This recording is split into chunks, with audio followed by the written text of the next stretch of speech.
Hey, hey. Hey, Jasmine. Welcome, welcome. It's good to have you.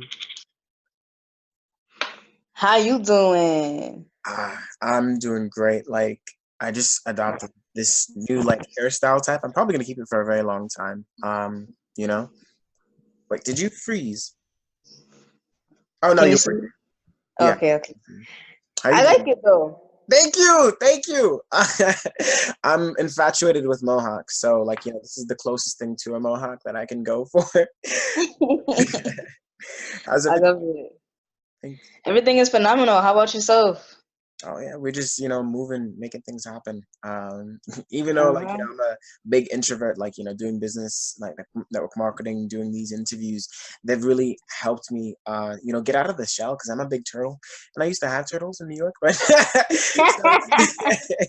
it's definitely But yeah, let's dive into it. Definitely thank you for being with us for episode 7 for Enter Interview at EbonyKeeper. This is really dope, honestly. I know we attempted about 2 or 3 times to make this happen, so I'm glad that we're able to fix it. By the way, you disappeared. Okay, there you are. Yeah. So. Yes, I'm excited. hmm. Finally, let's get Right, it. for real. For real. And just so you guys know, this Jasmine Davids over here, she's a spoken word poet like myself. She does network marketing, residual earner, and she's just a bit of a beast. Yeah. So let's see how she is a beast. So, before we dive into the network marketing portion of your story, I really just wanted to, dive into and understand each cog moving the wheels behind this, vibrantly, organically constructed love that you constantly emanate. What's that about? When was the first time you discovered your inner voice? Oh, that's a question. Wow. I mean, I don't think I can give a date or like a age or time frame. Really, I can just say that I believe whenever you have it, it's just like you always have had it. Mm, Like I feel like as somebody that is, like outgoing or spoken word artist or whatever really you come down to doing in life, it's just a new awareness kind of thing, but it's always been there. You know what I mean? right. So that's what I can say. I can say that it's just been a thing that's just always low key been there. It's just now much more vibrant and out there than it was before. You know what I mean? Oh, okay. So it's like it went from 100% to 500%. Makes sense. I was always You definitely. feel me? I'm always curious about a person's how they came to be. Definitely interesting. Okay, so in our company we advise those who are new that involve themselves with us to remain with us for a year and use our products, go to our trainings and everything like that. You know, and if they actually participated in that advice, we guarantee that life will be different positively a year from when they join. So, and I can absolutely attest to that. But on October 28th, you posted, and I quote, "I've always wanted the opportunity to have part of the legacy. My life has enhanced tremendously the past year." How would you say your life has been enhanced? Wow. I always tell people like I really feel like words can't really express it, because I feel like in all aspects of my lifestyle, like I just enhanced. I mean, my surroundings, my finances, my awareness, my knowledge, like so many different things. My experience has elevated because of what we're a part of. And in the past year, I personally feel like I've grown more than ever in my entire life. Mm, I feel like I've been a part of a phase where I'm pushed and I'm challenged. So it has helped me to grow a lot more, more water pouring onto the seeds so that like I'm just growing and squirting a little bit more than before, you know what I'm saying? mm, right. So yeah, that's me saying it in like a nutshell, but like I really feel like I can't explain it that much in depth because it's just like, and I know you know what I mean, so you can't always explain it. It's just a feeling you can't deny. Yeah, I feel like as artists, it's best expressed organically through just observing our work before we got involved, having our own business to after. Yeah. It's totally, totally different. Like my work was very negative, very focused on that because I just been through, a lot of stuff like we all have been. And, now it's more focused on unlocking human potential and the questions that surround us as humans. Mm. That's just been really interesting. Um, So trip wise, like, where have you gone on trips? Hawaii, Mm-hmm. all over the country, Kansas, North Carolina, Vegas, couple times, Mexico. Mm. Yeah. Where else have I been? I don't know. I've been on like 9 trips in like the past 365 days. Like, I Ah. don't Yeah, it's been a vibe, man. Right, definitely. I think that. Also, I did forget to jump into it. How old are you and where you from?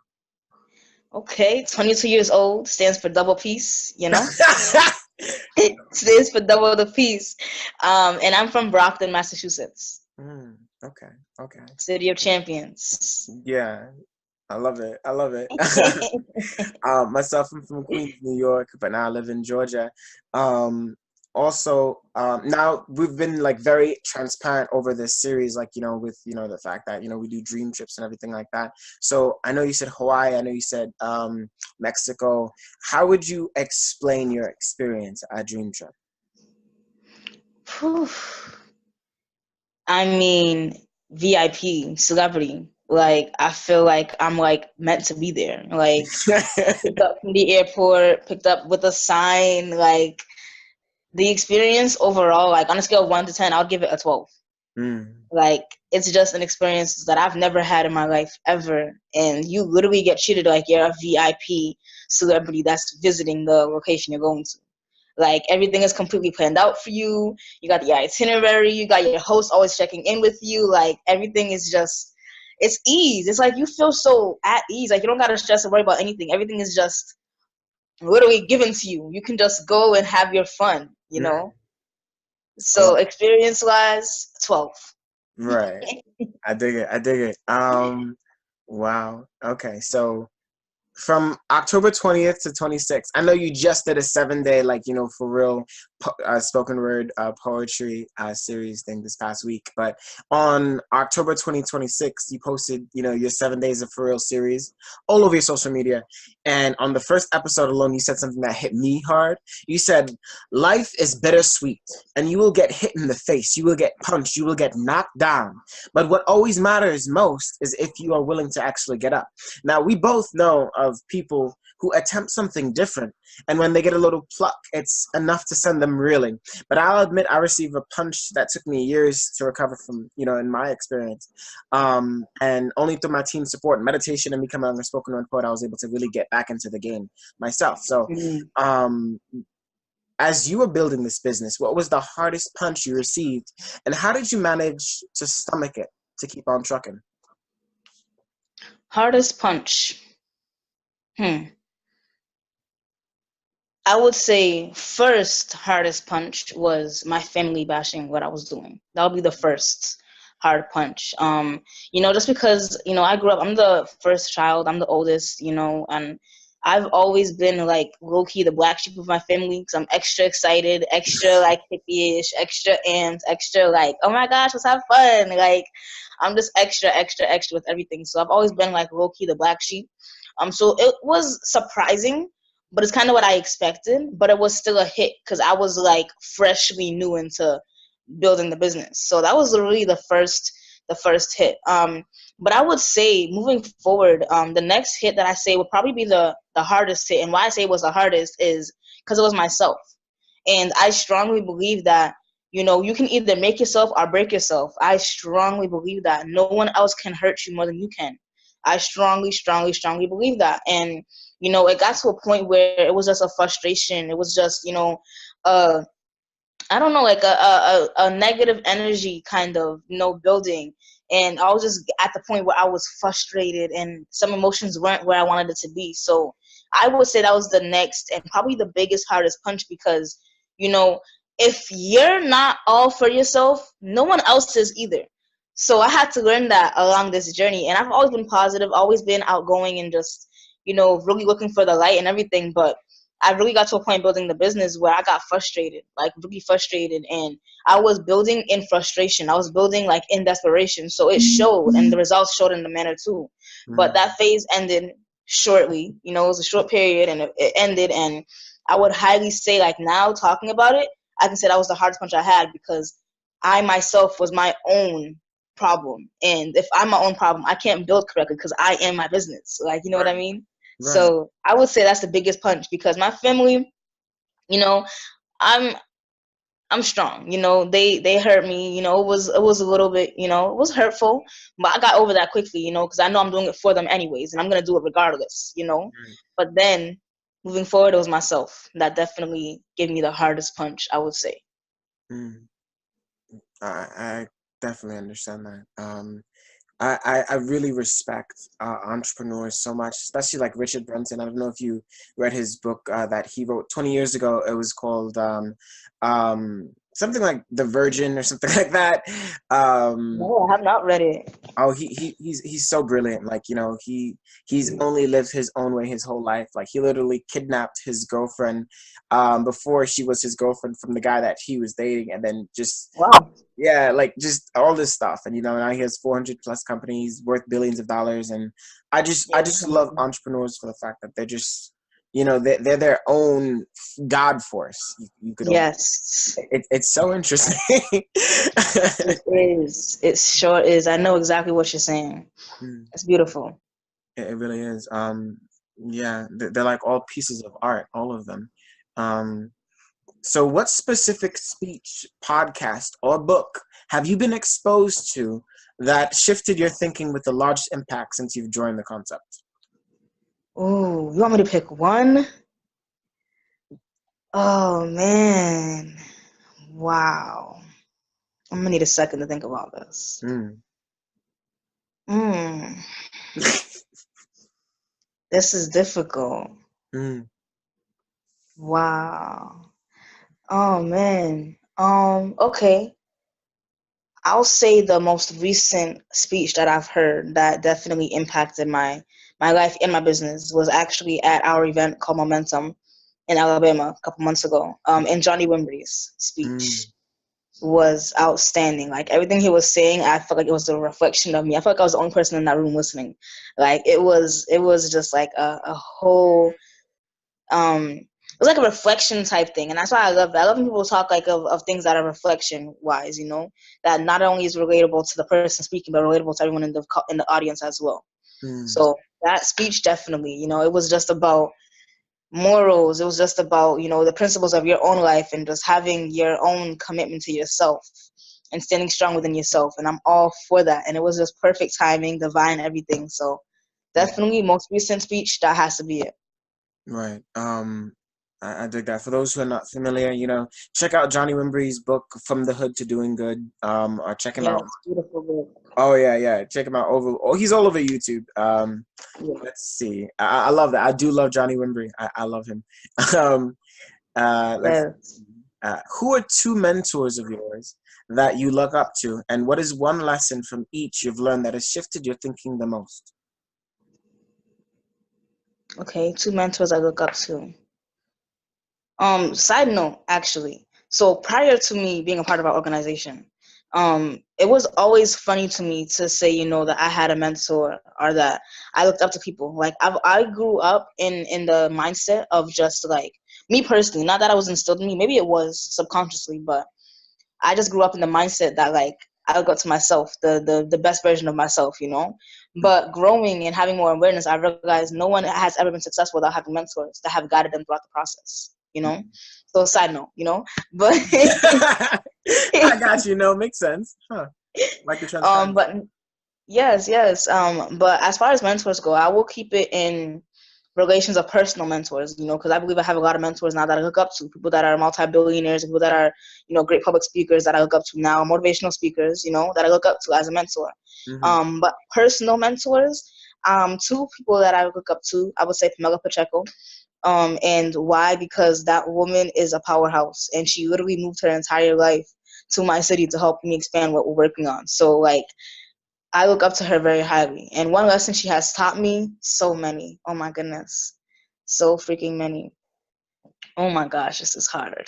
Hmm. This is difficult. She pours into me daily. Wow. Wow. One lesson. I would say one lesson that I've learned from her, and I still do learn from her daily, is just knowing your worth, like posturing up and just being yourself because you know you're a legend and a boss anyways, you know? One thing that I feel like I definitely learn from her and see within looking at her and listening to her daily is just like posturing up, being you, bossing up, and just not caring, just being yourself, you know? Mm, Oh, second mentor. right. Second mentor. Personal, I would say Tanya Sabi. And also similar story. She's from Florida, recently moved up to Massachusetts. And a lesson from her, I would say, is to damn, so freaking hard, so hard. One lesson from her, I would definitely say, is to similar but different phrasing. One lesson from her is just to always never forget like who you are, like never forget what you're doing and why you're doing it, because people will always have opinions, and you gotta make sure you tune out their opinions and prioritize your opinions type thing. Mm, Definitely one lesson that I've learned from her as well. right. You So gotta. similar lessons, but definitely they both impact me in different ways, of course. Yeah, you definitely have a filter. That's very true. If you just let anybody pour into you, then you're gonna be sprouting, like poisonous fruit, and then like abundant fruit. Yeah. You gotta Mhm. pick. I like that, and I also liked what you said with the whole, when you were before this and mentorship and personal development, like you were just really subscribing just to yourself. Like I can definitely Mhm. attest to that. I was a atheist for a decade from 10 years old when my cousin of 6 years old died of leukemia. It's from 10 years old to 20 years old. And I would argue with anyone from any religion, didn't care. They could all get it. Like, I was the proudest atheist you could meet until, I got a hold of Dr. Wayne Dyer's book, The Power of Intention, and started like, messing around with meditation. And that just made me just really like open to like more so listening to other people. It's definitely really key. Um, hmm. So let's see. Uh, who, for those who do not understand the power of having an additional income stream coming in, especially at your young age, that is in the form of residual income, how would you explain what it is, and what would you say has been a boon for you in receiving that achievement monthly? So I would explain it very simply. It is you working for a season of your life to then get paid on it for months and years to come. And I believe residual income is like a step towards financial freedom. I definitely wouldn't say you start making a little residual income, you stop doing what you have to do, because you got to obviously supplement your life, you got to supplement your living costs. But residual income is, to me, is financial freedom. It's finding that leeway, it's spreading your wings a little bit. It's learning how to not put in so much labor, to be so drained, to have just enough to barely make the ends meet. In my preference of seeing it, it's just a way to have that extra just in case. It's the way of having that extra for what you really want to do, because like we can all face it and all attest to it. Like jobs are cool. I'm not knocking them at all, but having that anxiety, or having that mindset, that conscious mindset where it's like, okay, I got paid this week, I'm not gonna get paid again until like 2 weeks from now. And like always having that, like, I don't know if you can attest to this, but like I talk to a lot of people and I feel as though they are constantly like in their head timing when they're getting paid again, because they know for a fact that what they're getting this week is not supplementing what they need to do for the entire next 2 weeks. So Yeah. they're hurting and they're in a situation where it's like it's tight. So residual income is like that releasing of that tightness. I feel like it's that release of like not stressing anymore. It's like having financial ease, because I feel like finances is just such a big issue in globally. It's just a huge issue. Mm. It's a huge issue. So I feel like it's just having an ease on that. That's really what I look at residual income as. Yeah, no, I like that. And since I know you're not like, how do you say in English? You're not a full time, like, you don't do the business like full time just yet. So what do you? I know you also have your podcast show. That's the word you use for it, right? Podcast. It's a radio show as of now. Podcast is coming soon, but right now it's a radio show. Wicked, wicked. And for those who don't know, you could tell them the name of it, a little bit about it. Yes, for sure, for sure. So it's actually based in Brockton, my city where I live. And our main radio is called Champion Radio Brockton. However, my show branches off of that, and it's called The Drip Effect. We air every single Sunday, 6:30 to 8:30 p.m. Eastern Time. Definitely tune in. Follow me on social media. You can get the link for the app on there. It's internet radio, so wherever you are in the world, you can listen to it. So it's definitely a big plus. But yeah, our radio show is all about helping independent artists be shown, all about helping, people to just have a voice heard of positive energy weekly, a weekly dose of just positive energy, uplifting, and some good tunes, of course. I dig it. I dig it. I dig it. Wow. And I know from my episode number 5 that I had, like, the married couple, the husband was a personal trainer and he did this business, and the wife was like a energy coach and she did the business. So like, Ooh. you say that do you like, what job do you have, and everything like that? So currently all I do is right now I just built the business. Oh, I see you. Yeah. Oh, I was making assumptions. Let me stop. Cool. I love that. I love that. Mad respect. Mad respect. Can we get a clap for everybody in the back? Yes, thank you. Okay, got it. Wow. All right. So, where is your favorite place to think? Favorite place to be? Interesting question. To be honest, like most things in life, I don't really have a favorite place to be. Mm-hmm. Like I don't really have a favorite food or like a favorite like drink. Like I kind of just like. I meant a favorite place to think. Oh, to think. Mm-hmm. Ooh, favorite place to think would be anywhere in nature. Anywhere that is like quiet, anywhere that I'm around like water, trees, flowers, and it's just like, an aroma of just pure nature, naturalness, That is my favorite place to just sit, breathe, and think. Favorite of all time. Mm-hmm. Just being alone in a park. Exactly. Now I feel you. When I used to live in New York, there was this park on Jamaica Avenue, and I would climb the tree and I'd go up on it, bring my notebooks, and I'd write and everything like that. And nobody could bother me, nobody could touch me. People would watch me, and I'd be like, "Get away from me!" Like I could write whatever I wanted to write. Nobody could come at me. Yes. Uh-huh. I feel you. And that's also dope too, because that's how I learned how to end up like writing so consistently. Like one of the things for me, I had to learn how to become a consistent like spoken word poet, because it typically take me months to finish out a piece.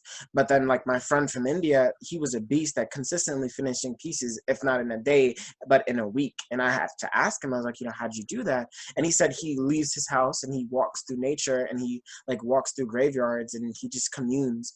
And I was just like, oh. And I rode my bicycle to this graveyard, and that's where I wrote my first like big like spoken word, I died, in a graveyard. And that's how I realized, like, okay, you have to actually thrust yourself into situations. Yeah.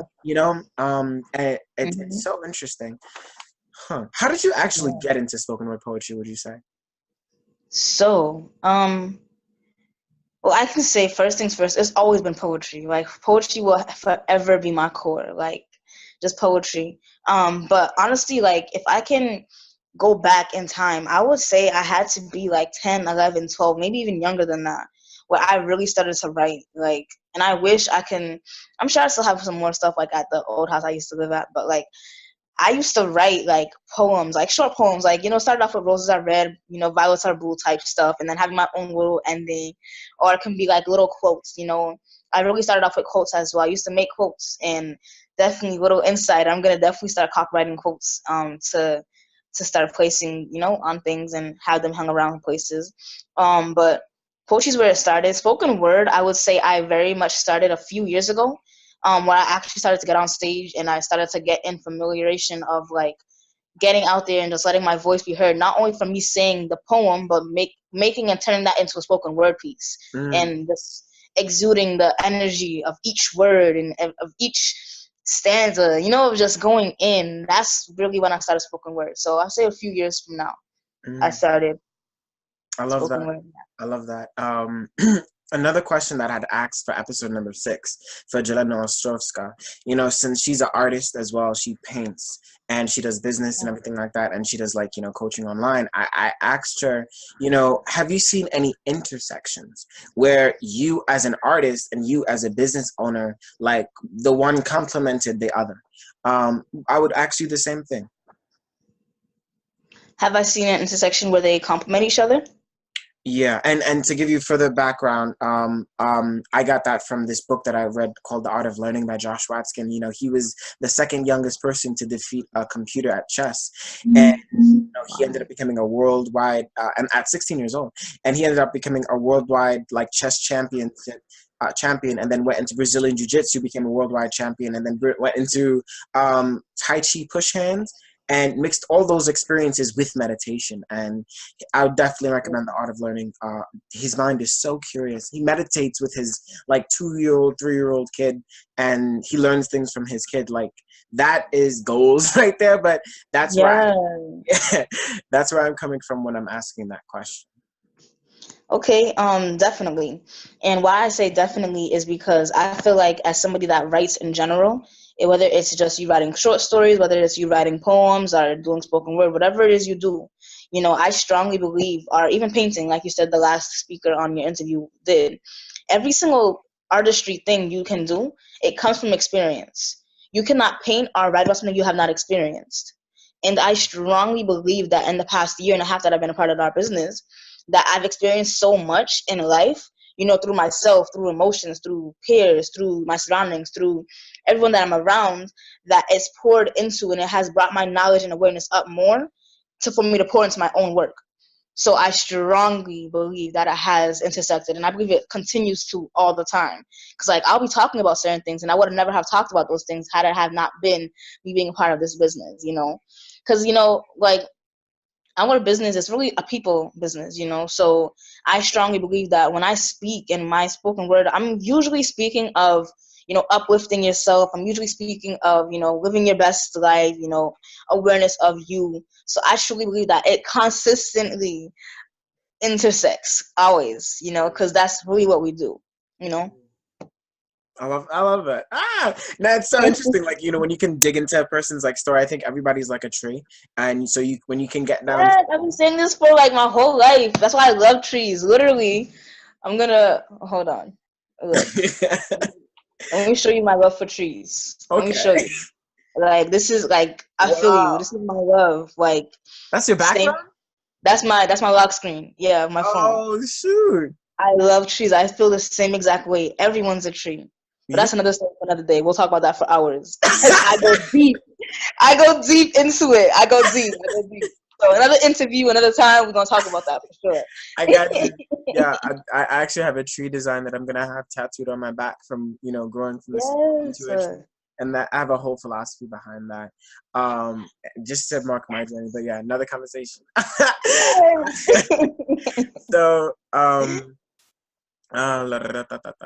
okay, so what daily habits do you have that have been key contributions to your success, Jasmine? Daily habits is waking up. First thing I do, listening to an audio. First thing I do. Daily habits would be reaching out and connecting with mentors. Another daily habit would be working on my business, putting action towards what I want to get. You know, whether it's me staying at home and doing it or me getting out the house and doing it. Daily actions, reading, definitely reading. And I would honestly say something that we don't talk about enough is our own personal quiet time. You know, and that would be definitely something that I say has poured into my success. You know, giving myself the time to think for myself, because a lot of times, you know, we'll be doing something, you know, collectively as a team. You know, we work on a team, you know, team business for the most part. So a lot of times I can find myself running, and all day I'm hearing from other people. Everyone else's thoughts and opinions are in my head subconsciously. So I feel like that's one thing that I do every single day that definitely keeps me in tune with myself. And usually, you know, I take part in that every single morning, every single night before I go to bed. Just time to think for myself, meditation, you know, just being me. And just everyone else, I love y'all, but let me have me time. You know, phone goes on do not disturb, all of that. And it's just me. Yeah, no, I love that. I've been like my meditation have been like very intense, like vision wise, but I just got to make it more consistent. So I do it every single day like that. I like how you do it 2 times per day. I really like that.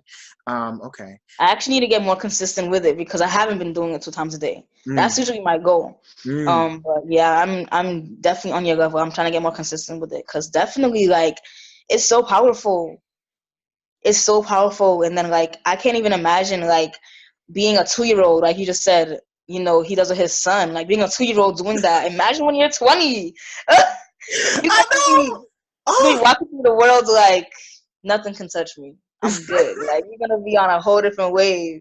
for real. Yeah, it's crazy. Um, Yeah, on that note, there's this book that I'm gonna share with you. It's called the Celestine Prophecy, and I don't know. Yes, you're always putting me onto books. I love it. Send me all the books. You're so amazing. Yeah, definitely, and it just says that right now in this age, in the age of AI and the age of information, this is where people, critical mass of people, will become more.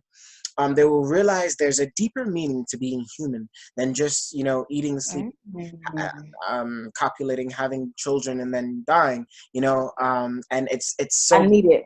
I need it. I I need it. me and my mom were just talking about it yesterday. She's listening to it. Me and her meditate, together. We got into meditation at the same time, and like one of the best physical actualizations are just like reality of the book was there's this 13-year-old girl that just featured on The Voice that got to the final four, and she's so personally developed. Her voice is so high, like in mastery, discipline, like but it's just that energy, and she is herself the Celestine Prophecy. Like I feel like the more we do this with our children, how Joshua Watson is doing and how her parents raised her, like her father was literally crying while she was singing, and when they accepted her in the Wow. first audition, like our children are supposed to surpass us, and it's just up to Mm-hmm. us to like really dig into ourselves to get to that highest level so that we can facilitate that experience for them. But yeah, I definitely would love to hear your opinion of that book after you're done with it. Um, but let's see. As Sure. you were building this business, Jasmine, did you realize off the jump, like, out the starting gates that, you can make this work? Or did it take some time for it to occur? No. As soon as I got started, signed up, I was like, yeah, we're doing this. We're doing it. We're doing it. It didn't take time. As soon as I decided to do it, I was like, we doing it. Mm. I Yeah. love that. I love that. It's about the same for me. But my introverted Yeah. thing, like, just keeps messing with me, like, because it overstimulates me when I deal with people. So, oh, I gotta, whoosh, I gotta, because then I just be Yep. like, I'll be pouring like a whole, and then I'm like, wait, no, this person can't take that. I'm not supposed to do that. Yep. Yep. It's, but the The learning growing lesson, process. the growing process, yeah. What would you say are some of your weaknesses, and how have you managed to overcome or supplement them? Weaknesses. Being way too nice. Mm, Being way too nice. And getting over that, I would say, is me surrounding myself with people that are not that nice, mm, that aren't particularly always like, oh, are you okay? Always like stop. Like I'm just somebody that I would say I'm definitely growing and evolving, like we all should always. But I've definitely grown more into the person where it's like I still care, I still love everybody, but like we gotta care and love from a distance now, because like you doing too much and the negative energy, I'm not for it. It was a weakness because it was detrimenting myself. It was like putting a hold on me, because I really am all positive vibes. And that's why I'm so nice, because I'll be like, okay, this person's like angry and he's like, he's feeling some type of way, so I want to pour into you and give you some positive energy, but that's me being too nice to you. You don't deserve that. If we go a certain little inch and you're not accepting it the way you should accept it, then it's a no-go. mm. And that's been a weakness of me going too far with certain people that don't deserve that energy. So Right. yeah. Yeah, that's Yeah. something I've had to like learn how to master myself as well. Like, whereas like, not to be too nice, and then also like when not to be too, because if a person gives me the wrong energy, I will just like cut them off me entirely. But then like, I've had to Yeah. like, learn how to, or just not do it too much, but that's been interesting. So right, if you could post a billboard on the highway up for like 12 months, right, and it could say whatever message that you wanted it to say, and remember, people are driving 80 miles per hour, 70 miles per hour, so it has to be something that they can read very quickly. What would you put on that billboard, Jasmine? Um, okay, I know exactly what I would write on it. But I didn't want to talk about this yet, but I guess it's just divine timing for me to, discuss it. So I would write on that, fuel what you feel. Fuel what you feel. Mm, Yes. interesting. Interesting. Yep. And that is actually my new brand that's gonna be released to the public soon. Insider, you're getting all insiders right now. All insiders. Well, I'll be your first fan. I'll be like, I got my merchandise. What? That's amazing. I appreciate it. Yeah, for sure, for sure. Now, I don't want to keep you for too long because I know you got things to do and all that. So, if there's anything you'd like to leave us with, you have the floor to say whatever was on your mind that you feel like we didn't cover, or you just feel like you have to say, whatever you want to say, Miss Farrell. Wow. Okay. So what I will end it off with is, I'm at an insider, like side note, right?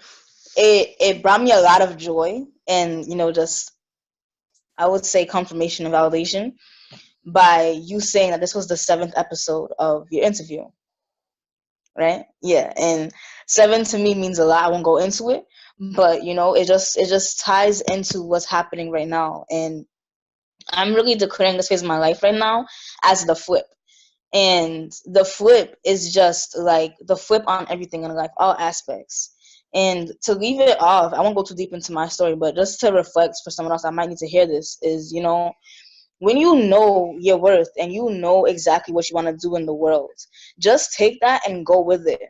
Because we can walk outside right now and we can run into 5, 6, 7 neighbors that either look like us or don't look like us, but they're going to work, going to school, going through the same emotions we go through every single day.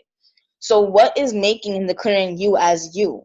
Because I can ask everyone, what do you do for work? Someone's going to answer and say, oh, I'm an entrepreneur. Oh, I wash dogs, or I wash cars. Whatever it is, everyone does something that is relating to work.